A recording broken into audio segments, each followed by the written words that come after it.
2절부터 보겠습니다. 4장 12절부터 우리 한 절씩 교독합니다. 사랑하는 자들아, 너희를 연단하려고 하는 불시험을 이상한 일 당하는 것 같이 이상히 여기지 말고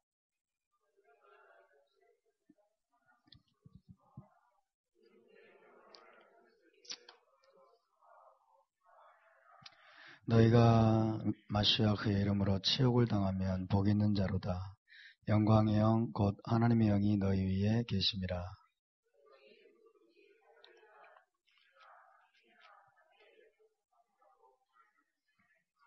만일 그리스도인으로 고난을 받으면 부끄러워하지 말고 도리어 그 이름으로 하나님께 영광을 돌리라.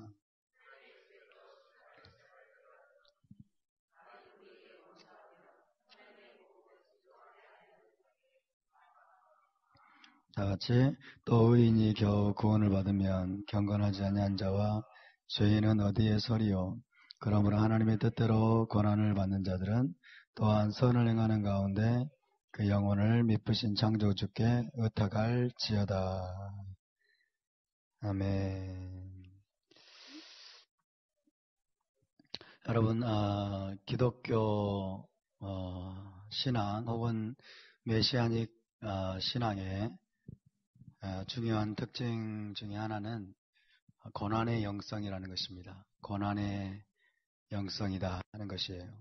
고난 속에서 우리의 믿음이 꽃을 피우고 고난을 통해서 우리의 믿음이 굳건해지고 그리고 고난을 통해서 천국을 향해 가는 우리의 여정에 강력한 추진력을 얻게 되는 것입니다. 고난의 영성이다. 고난의 영성이다. 이것이 참된 기독교 신앙, 메시아닉 신앙의 아주 중요한 특징입니다. 1세기 예수와의 사도들과 제자들의 중요한 특징이 있다면 이들은 고난의 사람들이었다는 것입니다. 성경에 나오는 참된 믿음의 사람들의 또 중요한 특징은 고난의 사람들이었다는 것입니다. 우리 주 예수와께서도 이 땅에 오셔서 모든 수치와 고난을 당하시고 십자가에 못 박혀 죽으시고 그 후에야 비로소 부활과 그리고 영광을 얻으셨다는 사실을 우리가 잊어서는 안 됩니다. 오늘 베드로전서 짧은 5개의 장이지만은 고난이라는 단어가 무려 18번이나 나오고 있습니다. 고난이라는 단어가 18번이나 등장을 하고 있습니다.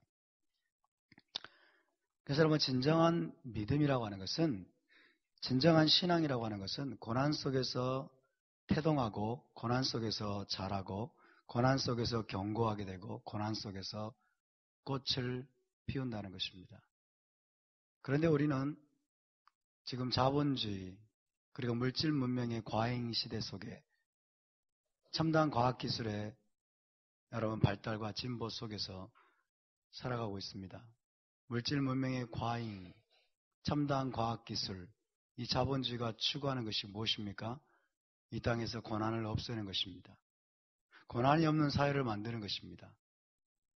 그리고 온갖 편의주의와 쉽고 간편하고 인간의 힘으로 모든 것을 해결할 수 있는 세상을 만들어내는 것입니다.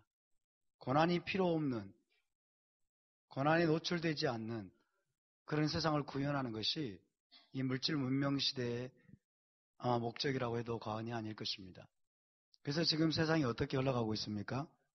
돈과 물질로 모든 것을 해결하고 그리고 각종 복지 혜택과 각종 보험과 여러 가지 편의 시설 그리고 많은 사람들에게 이제 보편 복지니 무슨 복지니 무상 복지니 그러면서 많은 사람들이 쉽게 편하게 고난 없이 고통 없이 모든 사람들이 다 즐길 수 있고 편하게 살 수 있는 세상을 구현하려고 그래서 모든 어려움들을 다 그런 것들로 해결하려는 시스템을 구축하는 것. 이것이 오늘날 자본주의와 물질문명 시대에 여러분 하나의 목표가 되어가고 있습니다. 세상이 그런 흐름으로 지금 흘러가고 있습니다. 그래서 여러분, 사람들이 그리고 우리의 자녀들이 더 이상 하나님을 찾지 않고 그리고 하나님의 필요성을 느낄 수 없는, 하나님을 찾아야 될 필요성을 느낄 수 없는 굉장히 위험한 상황으로 세상이 치달아가고 있습니다. 대단히 위험합니다. 무서운 세상 속에서 지금 우리가 살아가고 있다는 위기의식을 저와 여러분이 느껴야만 합니다. 뿐만 아니라 여러분, 스마트폰에 각종 소셜 서비스 있죠? 페이스북이나 트위터나 그리고 카톡이나 밴드 서비스, 이런 것들에 의해서 아주 피상적이고 표피적인 인간관계, 이런 것들에 사람들을 묶어두고 있습니다. 이런 것들에 사람들을 묶어두고서 정작 중요한 것들을 놓치게 만들고 있습니다. 그리고 조그만 틈이나 짜투리 시간까지도 여러분, 스마트폰과 인터넷과 각종 오락, 게임 등등의 사람들이 모두 다 이런 것들을 빼앗기고 있습니다. 사람들은 이제 조그만 틈도 견디지 못합니다. 조그만 짜투리 시간도 견디지 못합니다. 조그만 짜투리 시간이 있으면 스마트폰을 켜고 게임을 하고 페이스북을 열고 카톡을 하고, 그러면서 사람은 점점 영혼 없는 인간이 되어가고 있습니다. 생각 없는 인간이 되어가고 있습니다. 동물적인 존재가 되어가고 있습니다. 감각적인 존재가 되어가고 있습니다. 육적인 존재가 되어가고 있습니다. 이 땅에 속한 존재가 되어가고 있습니다. 영혼 없는 존재, 생각 없는 존재, 육체적인 쾌락과 만족만을 추구하는 존재로 여러분 전락해 가고 있습니다. 그나마 기성세대는 과거에 그렇지 않은 시대를 경험했기 때문에 그나마 조금 괜찮다고 할 수 있겠습니다. 그러나 우리의 자녀들은 그 문화 속에 지금 여러분 잠겨 있습니다. 잠겨 있습니다. 인터넷과 게임과 각종 스마트폰 어플과 이런 것들의 홍수 속에서 그들이 헤어나오지 못하고 있고, 그게 전부인 줄 알고 있습니다. 그게 당연한 줄 알고 있습니다. 이들에게 있어서는 눈에 보이지 않는 세계는 없습니다. 하나님은 존재하지 않습니다. 하나님을 찾아야 될 필요가 없습니다. 여러분, 이런 시대 상황 속에서 하나님은 어디에 계십니까? 하나님 어디에 계십니까? 어디서 하나님을 만날 수 있습니까? 어떻게 하나님을 찾아야 됩니까? 정답은 고난입니다. 고난입니다. 고난이 정답입니다. 고난 속에 하나님이 계십니다. 고난 속에서 하나님을 찾을 수 있습니다. 고난 속에서 하나님을 만날 수 있습니다. 그런데 세상은 우리의 삶 속에서 고난을 제거하고 있습니다. 고난 없는 삶을 살 수 있다라고 말해주고 있습니다. 건강보험에 들어라, 자동차 보험에 들어라, 운전자 보험에 들어라, 노년 무슨 보험에 들어라.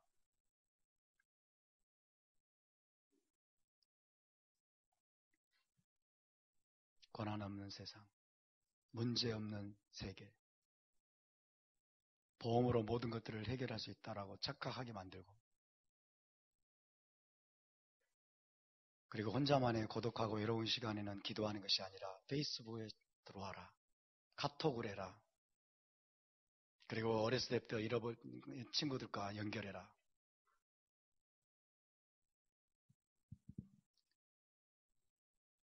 여러분, 고난에 맞서고 고난을 이기고 고난 속에 하나님께 부르짖고 고난 속에서 하나님을 찾아서 하나님을 만나는 그 방법 외에는 이제 우리의 자녀들이 하나님을 만날 수 있는 길이 없어져 가고 있습니다. 이것이 물질 문명의 과잉 시대에 살고 있는 우리 시대의 비극입니다. 우리 시대의 비극이에요. 사랑하는 여러분, 고난은요, 하나님을 찾고 하나님을 만날 수 있는 절호의 기회입니다. 아멘? 고난이 없으면 하나님을 만날 수 없습니다. 예를 들어볼까요? 애굽의 노예 생활, 애굽의 그 억눌림과 속박의 시간이 없었더라면 출애굽이 있었을까요? 출애굽의 기적은 경험할 수 없습니다. 애굽의 노예 생활이 있었기 때문에, 애굽의 그 속박과 노예 생활 속에서 하나님의 백성들이 부르짖었다고 했어요. 내가 그 부르짖음을 들었다. 내가 부르짖음을 듣고 내가 이제 너희를 구원하러 내려왔다라고 하나님 말씀하셨어요. 애굽의 그 노예 생활이 없었다면, 애굽의 그 정말 풀무불 같은 고난을 그들이 경험하지 않았다면 출애굽의 기적은 없습니다. 출애굽의 기적을 경험할 수 없습니다. 하나님은 그걸 아시면서 애굽으로 보냈어요. 애굽의 노예 생활을 할 줄 알면서 이스라엘 백성들을 애굽으로 보내셨습니다. 여러분, 목마름을 경험하지 못하면 생수의 근원 되시는 하나님을 알 수 있을까요? 알 수 없습니다. 하나님이 우리의 생수의 근원이 되신다. 이걸 알 수가 없어요. 배고픔을, 굶주림을 경험하지 못하면 하나님이 우리의 모든 필요를 채우시고 우리를 먹이시고 그리고 우리의 생명의 양식이 되시는 분임을 알 수 없습니다. 질병을 경험해보지 않으면 나를 치료하시는 하나님을 알 수 없어요. 찾지도 않습니다. 치료하시는 여호와, 고치시는 여호와, 그것은 뭘 전제로 합니까? 질병을 우리가 경험해야 된다는 거예요. 내 힘으로 고칠 수 없는 그런 질병들을 우리가 경험해야 된다는 거예요.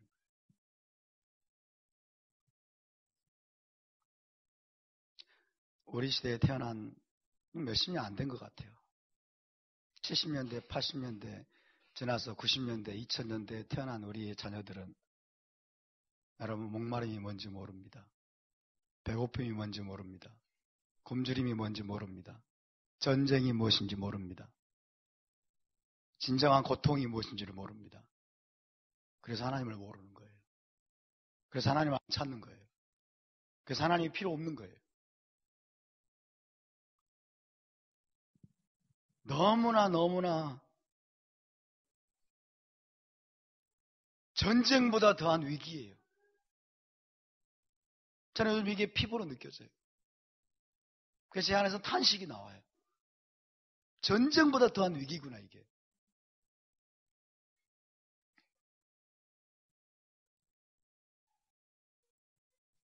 여러분 이제 부모님들께서 부모가 해결사로 나서지 마십시오. 부모가 해결사로 나서지 마십시오. 여러분의 자녀들을 위해서. 고난을 통해서 고난을 통해서 여러분의 자녀들이 이제 고난을 통해서 하나님이 여러분의 자녀들을 만나기를 원하실 겁니다. 여러분의 자녀들에게 고난을 주실 거예요. 아픔을 주실 거예요. 고통을 주실 거예요. 그때 부모 여러분께서 해결사로 나서지 마세요. 하나님이 그 고난을 통해서 그 극심한 아픔과 시련과 혹독한 고통들을 통해서 하나님이 그 아이를 만나려고 하시는데 부모가 해방꾼이 되지 마세요. 부모가 세상적인 방법으로, 인간적인 방법으로 다 해결해주고 그러려고 하지 마세요. 그거는 여러분 열이보다 어린 아이들 경우에 그렇게 해주는 거예요. 자의식이 있고 초등학생, 중학생, 고등학생인데 그리고 대학생인데 부모가 다 돈으로 해결해줘. 다 부모가 해결해주고. 그러면 여러분 부모인 여러분이 회방꾼이 되는 겁니다. 하나님 못 만나도록. 하나님 못 만나도록. 정답은 고난입니다. 우리의 자녀들이 이제 하나님을 만날 수 있는, 정말 하나님을 찾고 만날 수 있는 아마도 유일한 방법은 고난입니다. 각가지 종류의 극심한 시련과 고난과 아픔과 질병, 심지어 질병과 고통 속에서 스스로 하나님을 찾도록, 스스로 하나님께 부르짖도록, 스스로 하나님을 향해서 달려가도록 부모가 도와주고 격려하고 지켜봐주고 그런 역할을 이제부터는 감당을 해야 됩니다. 아멘?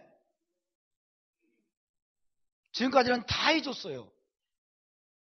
그것이 부모의 의무라고 생각을 하고 다 공급해주고 좋은 대학 보내주고 필요한 거 있으면 다 사주고 물질 다 공급해주고 뭐 사달라고 하면 다 사주고 병 걸리면 병원 다 들어가가지고 치료해주고 그게 부모의 의무라고 생각하고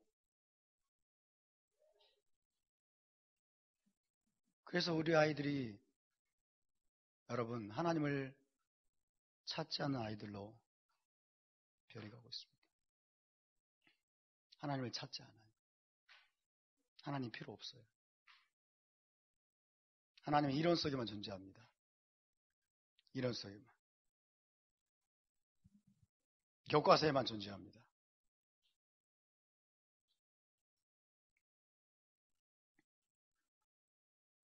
여러분, 이제 이 고난을 통해서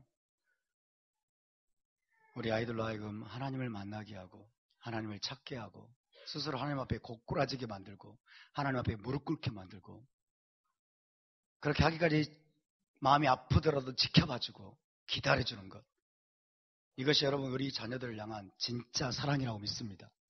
그것이 진짜 사랑이에요. 부모가 옆에서 안달하지 마세요. 부모가 더 안달이야 이게. 어쩔 줄 몰라 하고. 아니라니까요. 그것은 인간적인 사랑이라니까요. 하나님과의 관계를 회방하는 것이라니까요. 여러분, 저보다 나이 많으신 분들 다 그런 고백을 하겠지만은 여러분 저는요 저희 부모님의 케어 없이 자랐어요. 부모 곁을 떠나서 객지에서 떠돌아다니면서 너무 외로워요. 너무 고독해요. 그래서 하나님을 붙들 수밖에 없었어요. 하나님을 향해서 부르짖었어요. 그래서 하나님을 만났습니다. 할렐루야. 최고의 축복을 받은 거예요. 부모가 저를 방치했더니 제가 하나님 만났어요. 부모님이 의도적이든 비의도적이든 저는 부모님을 비난하기 위해서 말씀드리는 것이 아니에요. 부모님이 의도적이든 비의도적이든 어떤 상황적이든 환경적이든 어쨌든 부모님에 의해서 방치를 당했어요. 대학도 혼자 다녔고 장학금 받으면서 다녔고 아르바이트에서 다녔고 부모님의 도움을 거의 받지 못했어요. 나쁜 말로 방치한 거죠, 부모님이. 근데 저는 지금 와서 이게 너무 감사한 거예요. 이게 너무 감사한 거예요. 부모님 다 해결해 주는 것이에요. 여러분 사랑이라고 생각하세요? 절대 그렇지 않아요. 이제부터는 거룩한 방치를 하시기 바랍니다. 아멘? 거룩한 방치를 해야 돼요. 내보내야 돼요. 내보내야 돼요. 여러분의 마음속에서 내보내세요. 내려놓으십시오. 하나님이 만지도록. 부모가 잡고 있으면 하나님 못 만집니다. 하나님께 내어드리십시오. 그리고 부모에게 없소해도 냉정하게 하십시오. 그것이 진짜 사랑이에요. 진짜 살리는 길입니다. 할렐루야. 여러분 지금 이제 막 자라나는 아이들에게는요. 자꾸 보이지 않는 하나님에 대해서 이야기를 해줘야 돼요. 보이지 않는 하나님. 보이지 않는 영원한 세계. 보이지 않는 천국에 대해서요. 이야기를 하고 아이들의 관심을 자꾸 보이지 않는 세계로 돌려줘야 돼요. 보이지 않는 것들에 대한 그리고 보이지 않는 하나님에 대해서 인식하게 만들어주고 그것들이 진짜라는 것을 가르쳐주고 자꾸 그것들을 추구하게 만들고 자꾸 하나님에 대해서 호기심이 일어나게 만들어주고 왜냐하면 세상이 점점 감각적인 세상으로 흘러가고 있기 때문에 감각적인 어떤 쾌락과 만족과 그리고 육적인 동물적인 어떤 여러분 그런 물질적인 세계로 지금 세상이 다 변해가고 있기 때문에 자꾸 아이들의 관심을 보이지 않는 하나님, 보이지 않는 영원한 천국, 보이지 않는 어떤 천사들, 그리고 보이지 않는 세계에 대해서 동경하게 만들고 그리워하게 만들고 그 하나님을 찾게 만들고, 문제가 생기면 하나님께 네가 기도해봐라. 하나님께 네가 기도해서 하나님께 구해라. 하나님 너를 도와주실 거야. 그리고 주지 마세요. 아빠 이게 필요해. 이거 받고 싶어. 이거 갖고 싶어. 네가 기도해봐라. 정말 갖고 싶으면. 정말 필요한 것이면 하나님 주실 거야. 스스로 하나님께 구하게 만들어야 돼. 아빠도 과거에 이런 일이 있어가지고 하나님께 구했더니 하나님 주셨어. 간증을 이야기해주고. 병이고 아프고 병에 걸리면은 스스로 하나님께 기도하게 만들고, 기도해줄 뿐만 아니라 기도하게 만들어서 하나님이 치료하실 수 있도록, 그리고 하나님이 치료를 자기 기도로 또 받는 그런 체험들을 하게 해주고. 그래서 여러분, 살아계신 하나님이 부모보다도 더 실제적으로 자기와 함께 있고 자기를 지금 케어하고 계신다는 것들을 아이들이 피부로 느끼게 해줘야 돼요. 깨닫게 해줘야 돼요. 그러려면 부모가 얼마나 하나님과 동행해야 되겠습니까? 그렇죠? 부모부터 얼마나 하나님과 동행해야 되겠어요? 내 간증을 이야기해야 돼요. 내 간증 반드시. 내 체험을 이야기해야 되고, 하나님을 만난 경험을 이야기해야 되고, 그래야 여러분, 아이들은 부모를 닮고 싶어 하는 거예요. 부모를 닮고 싶어서 그렇게 하는 거예요. 사랑하는 여러분, 참으로 역설적이게도 고난이 해결책입니다. 이제는 고난이 해결책이에요. 고난 속에서 하나님을 만날 수 있습니다. 고난 속에서 하나님을 찾을 수 있습니다. 하나님 어디 계십니까? 고난 가운데 계십니다. 고난 가운데서 하나님이 우리를 만나주십니다. 고난 가운데서 하나님 우리의 자녀들을 만나주실 것입니다. 아멘.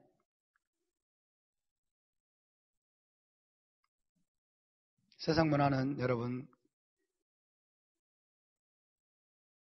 점점 극심한 고난과 핍박과 그리고 시련의 방향으로 흘러갈 것입니다. 세상 문화를 가만히 한번 들여다보십시오. 세상 문화는요, 우리와 우리 자녀들이 하나님을 찾지 못하도록, 하나님께 집중하지 못하도록, 그리고 하나님께 매달리지 못하도록 모든 관심과 생각을 여러분 분산시키는 것들로 가득 차 있습니다. 카톡이 아이들의 관심을 다 분산시켜요. 페이스북과 그리고 밴드와 그리고 트위터와 그리고 각종 스마트폰 앱과 이 모든 것들에 시간을 다 쓰는 거예요. 이것들이 시간을 다 뺏겨가지고 하나님을 만나지 못하게 만들어요. 하나님께 집중하지 못하게, 하나님을 찾지 못하게, 하나님께 부르짖지 못하게 만드는 각종 대용품들, 각종 대체물들, 이것들로 지금 세상이 가득 채워져 가고 있어요. 가득 채워져 가고 있어요. 그러니까 아이들의 마음이 다 거기에 뺏겨 있는 거예요. 사람들의 마음이 점점 다 거기에 뺏기는 거예요. 전체를 한번 타보면 전부 다 스마트폰 들고 게임하고 있어요. 기가 막혀요. 기가 막힙니다, 여러분. 심지어 교회 안에서도 아이들은 예배 시간에 다 스마트폰에 각하고 있고. 그런데도 오늘날 교인은 위기의식을 못 느껴요. 얼마나 지금 무서운 세상인데. 디스트랙션입니다. 디스트랙션. 관심을 다 분산시켜요. 관심을 다 분산시켜서 집중 못합니다. 하나님께 집중 못하고. 그리고 깊은 사고 능력, 생각하는 능력, 이런 것들을 잃어가고 있습니다. 그리고 즉흥적으로 반응합니다. 데이비드 차가 그런 얘기를 했다고 그래요. 저는 직접 듣지는 않았지만 요즘 사람들이요, 여러분 연인들한테 체이잖아요. 가서 죽여버리잖아요. 사귀다가 이성에게 체이면 가서 죽여버리고 그 집 불질러버리고 그 엄마 죽여버리고 그런다는 거예요. 그게 하나의 병이래요. 이게 참지 못하고 즉흥적으로 가서 불 질러버리고 죽여버리고 칼로 찔러버리고 이게 병이라는 거예요. 그래서 그 병이 어디서 왔느냐를 추적해 보니까 그 원인이 스마트폰이랍니다. 맨날 스마트폰 하고 있고 스마트폰 들여다보고 있고 이거 하고 있으니까 한쪽 뇌의 기능이 망가져 버린 거예요. 전자파뿐만 아니라 사고를 안 하니까, 묵상을 안 하고 생각을 안 하니까 깊이 생각을 해보고 무엇이 정말 가치 있는 일이고 무엇이 도덕적으로 허용되고 허용되지 않는 것인지 이런 기준들이 무너져 버린 거예요. 그래서 뇌 기능이 상실돼 버린 거예요. 그러다 보니까 이게 병이 돼가지고 여러분, 내가 견딜 수 없는 일을 당하면 즉흥적으로 가서 죽여버리는 거예요. 이게 스마트폰 문화의 극단적인 폐해입니다. 극단적인 폐해예요. 이런 위험한 시대 가운데 우리가 지금 살아가고 있는 거예요. 이런 위험한 시대. 얼마나 무서운 세상인지 모릅니다. 여러분, 스마트폰을 우리 아이들이 쥐고 있는 게 얼마나 이건 큰 무서운 일인지 모릅니다. 사랑하는 여러분, 고등학교를 졸업할 때까지는 절대로 스마트폰을 사주지 마십시오. 스마트폰 사주셨습니까? 회수하세요. 다시 뺏으세요. 우리 아이들에게 스마트폰이 왜 필요합니까? 피처폰 사주세요. 저도 피처폰으로 바꿔야 되나 지금 고민하는 중이에요. 스마트폰이 너무 시간을 많이 뺏어먹어. 너무 시간을 많이 뺏어먹고 너무 관심을 막 분산시켜요. 여러 가지 것들에 의해서. 그러면서 우리는 묵상하는 능력을 잃어가고 있습니다. 우리는 생각하는 능력을 잃어가고 있습니다. 사고하는 능력을 잃어가고 있습니다. 창조적인 아이디어를 잃어가고 있습니다. 상상력을 도둑질 당하고 있습니다. 강탈당하고 있습니다. 그리고 즉흥적으로 반응하고 참지 못하고 조급해져 가고 있습니다. 클릭하면 나와야 되는데 기다리지 못합니다. 인내하지 못합니다. 절제하지 못합니다. 점점 여러분 사도 바울이 예언한 방향으로 가고 있어요. 말세에 이상한 때가 이른다고 그랬잖아요. 고통하는 때가 이르리니 사람들이 조급하며 인내하지 못하며 사나우며 이런 때가 이른다고 그랬잖아요. 점점 이렇게 되어가고 있어요. 사람들이 너무 사나워져 가고 있습니다. 너무 조급해져 가고 있습니다. 참지 못합니다. 자기를 조금이라도 힘들게 하면 죽여버립니다. 불질러버립니다. 그리고 그것이 심하면 맨날 소송 겁니다. 조금이라도 손해보지 않게 해서 맨날 소송 걸어요.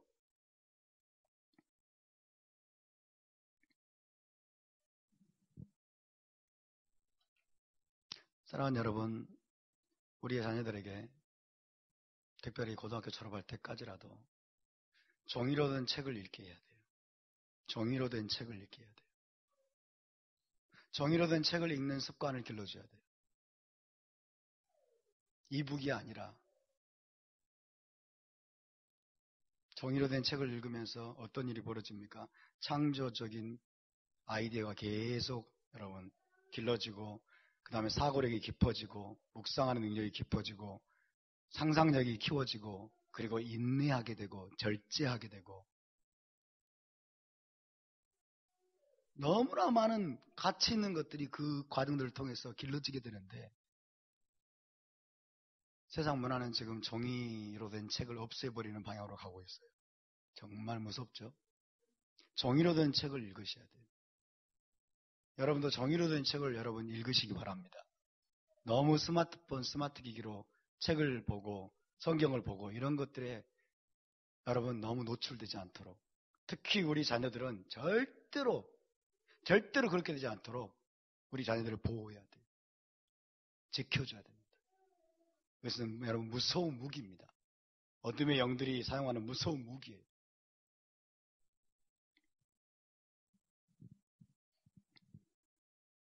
그리고 성경 말씀을 계속 암송하게 만들어줘야 돼요. 성경 말씀을 계속 암송할 뿐만 아니라 부모가 함께 암송해야 돼요. 부모가 함께 암송하고 암송하게 하고 그리고 성경 말씀을 암송하는 것이 엄마 아빠의 즐거움이라는 것을 보여줘야 돼요. 엄마 아빠가 성경 말씀을 암송하면서 즐거워하시는구나. 나도 해야지. 하고 싶은 마음이 일어나는 거예요. 아이들의 여러분 모델은요. 아이들의 스승은 엄마 아빠예요. 엄마 아빠처럼 되려는 게 아이들의 마음이에요. 근데 엄마 아빠가 하나님과 동행하지 않아요. 기도하지 않아요. 하나님을 찾지 않아요. 말씀을 묵상하지 않아요. 말씀을 암송하지도 않아요. 맨날 텔레비 앞에서 텔레비만 켜고 있고 채널만 돌리고 있고. 그런데 우리 아이들이 뭘 기대하겠습니까? 나부터 엉망진창인데.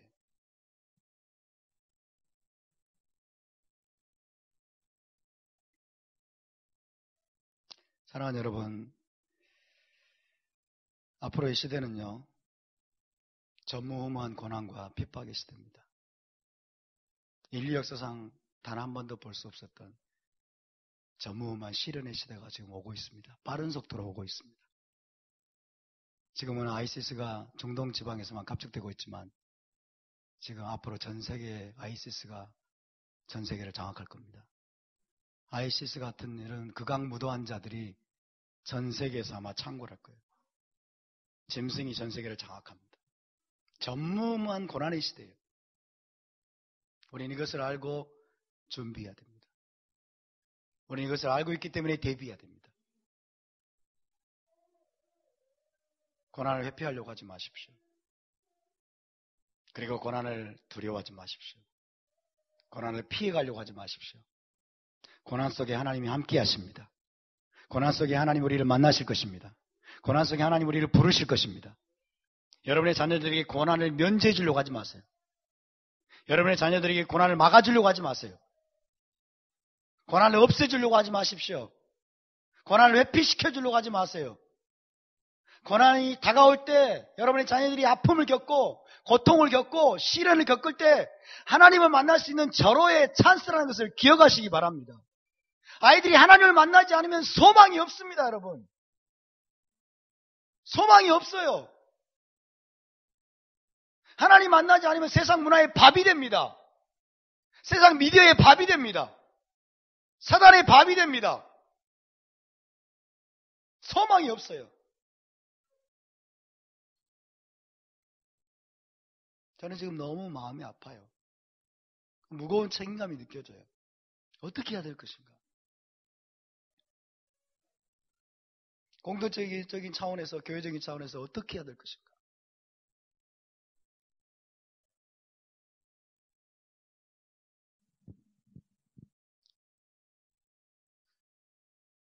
정말 우리에게 지혜가 필요합니다. 기도가 필요합니다. 하나님의 은총이 필요합니다. 우리 아이들을 정말로 지키는 것이 무엇인가? 정말로 이 아이들을 지켜내는 것이 메시아 왕국, 여러분 요단강을 건널 때까지 가나안 땅까지 이 아이들이 건너갈 수 있도록 정말 지켜주는 것이 어떻게 하는 것인가? 여기에 대한 심각한 고민이 필요합니다. 정말 하나님의 놀라운 지혜가 필요합니다. 하나님의 전략이 필요합니다. 우리 합심 협력이 필요합니다. 인본적인 사랑이 아니라 하나님 아버지의 사랑이 필요합니다. 할렐루야. 왜냐하면 사단이 우는 사자처럼 삼킬 자를 찾고 있기 때문에 근신하라 깨어라. 5장에 나오지 않습니까? 근신하라 깨어라. 사단이 우는 사자같이 두루 다니며 삼킬 자를 찾나니. 그런데 여러분 우는 사자의 모습으로 안 다가오니까 문제예요. 사단이 지금 우는 사자 같은 모습으로 다가오면 다 도망갈 텐데 그게 아니고 양의 탈을 쓰고 다가오기 때문에 굉장히 편리하고 굉장히 멋지고 굉장히 아주 행복한 미래를 보장해 줄 것 같은 여러분 이런 무슨 선물 세트를 안겨주는 그런 모습으로 우리에게 다가오고 있기 때문에 우리의 자녀들은 다 넘어가고 있어요. 지금 우리 아이들이 거기에 다 넘어가고 있어요.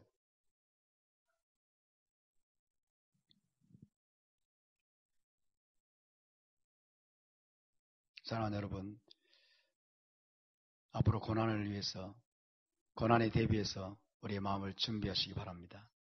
주님, 고난의 가운데서도 내 마음을 지키게 하여 주시옵소서. 내 믿음을 지키게 하여 주시옵소서. 정말 우리 아이들, 나의 자녀들이 어떻게 하나님을 만나게 할 것인지, 어떻게 하나님께 사로잡히게 만들고, 하나님을 사랑하게 만들고, 하나님 앞에 헌신하게 만들고, 하나님을 만나기만 한다면, 하나님을 정말 사랑하기만 한다면, 하나님께 붙잡히기만 한다면 우리 아이들은 걱정할 게 하나도 없어요. 걱정할 게 하나도 없어요. 근데 그것이 안 되면 다 넘어갑니다. 다 넘어가요. 오늘 이 시간 우리 함께 지혜를 구합시다. 하나님 앞에. 하나님 앞에 지혜를 구하고 하나님 도우시옵소서. 하나님 우리에게 말씀해 주십시오. 하나님 우리에게 전력을 주십시오.